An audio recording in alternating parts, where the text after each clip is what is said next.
feeling good is something that I used to struggle with quite a lot. And I put together a list of points that hopefully can help you to feel significantly better in your life. The first point I have is stop fighting and resisting your feelings. No emotion is good or bad. Feel them fully and stop avoiding them. You are safe. Do this through meditation.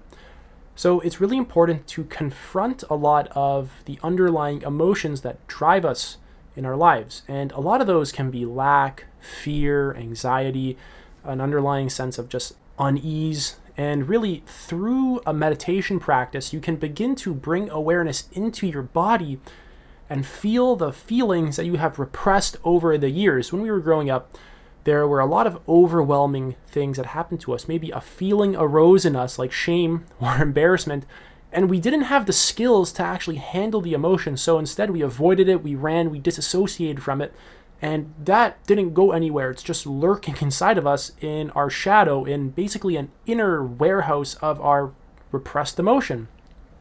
And that doesn't get up and go anywhere whatsoever until we begin to actually shine the light of consciousness back onto ourselves. And this actually has a lot to do with how we live our life. It really contributes quite a lot to our behavior.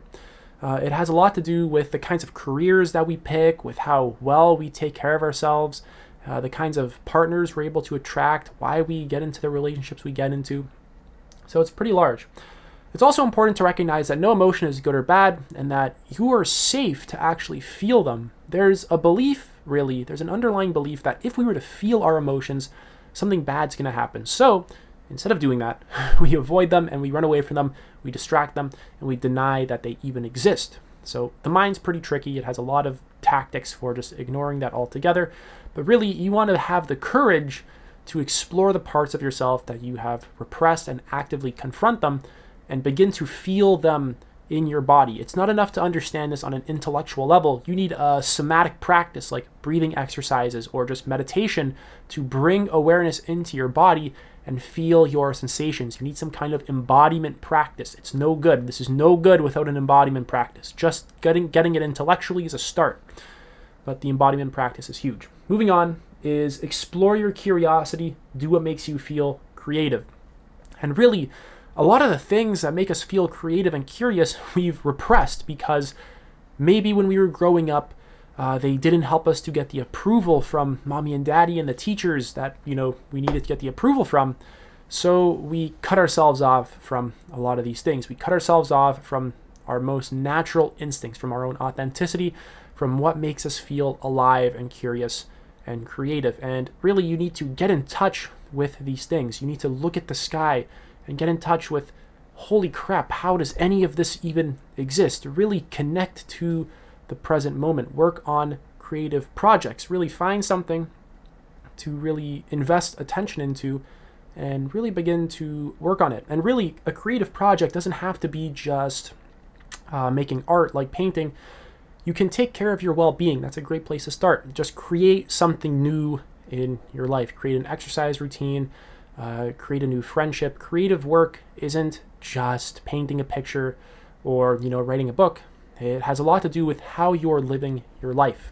So really, when you find something that you are curious about, you need to really invest in that thing and capitalize on that moment of curiosity and trust the path that will lead you down. You have to trust these instincts within yourself above everything, above literally everything. You need to learn to trust what is happening inside of you and really pay attention to your inner compass.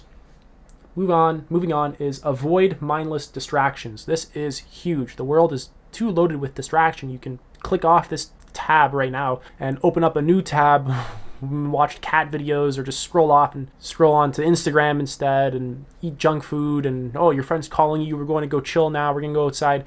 So basically, your email, everything, there's so much stuff that can just grab your attention like that. You need to eliminate a lot of this stuff, and you need to fill up your life with the things that mean the most to you. Ideally, health, wealth, and relationships, all in the pursuit of self-actualization. These things are actually going to be really huge. So instead of mindlessly distracting yourself on Instagram, instead figure out a way to actually feed your mind valuable info. Maybe an educational video on YouTube, maybe reading a book, writing, even just going for a walk in nature. That's far better. And there's a time and place to scroll on Instagram. It's not like you have to never do that again. But notice how much time you spend doing rather mindless, monotonous things that aren't very meaningful. They don't really matter to you. Like whenever you go on Instagram, you need to actually determine whether this even matters to you in the present moment, or is there something more healthy and meaningful that I can actually be doing. The next point is eat a clean diet of mostly fruits and vegetables. This will boost your physical, mental, and emotional well-being. Your diet matters quite a bit.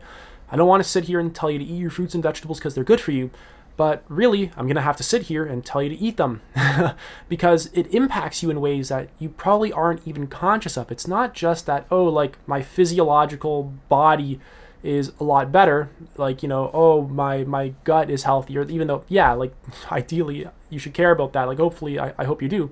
But also the mental and emotional aspects of eating healthy are huge. And really, you will notice this shift after you continuously eat healthy. So eating poor food leads to a lack of mental clarity and just an inability to regulate emotions very well and really get into contact with them.